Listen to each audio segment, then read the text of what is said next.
আসসালামু আলাইকুম।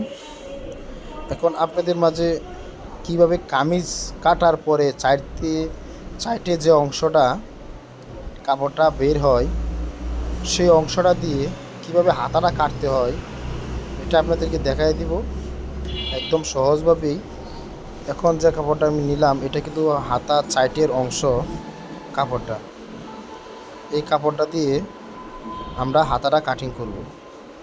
একদম সহজভাবেই আপনাদেরকে বুঝিয়ে দেব।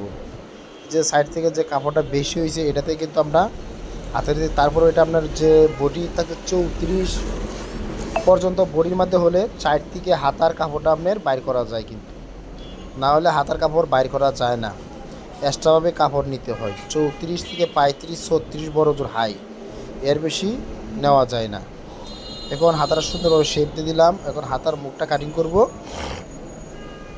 এই দেখেন সুন্দরভাবে একটা কিন্তু হাতা হয়ে গেল। এইভাবে আমরা হাতাটা কাটিং করবেন। এখানে কিন্তু 4টা পার্ট কিন্তু, আর এই সাইডটাতে সেলাইতে দিবেন। আর এখানে তো হাতার জন্য কিন্তু 4টা পার্ট এখান থেকে কিন্তু জয়েন হবে কিন্তু। এই যে একদম সহজভাবে কিন্তু পারবেন।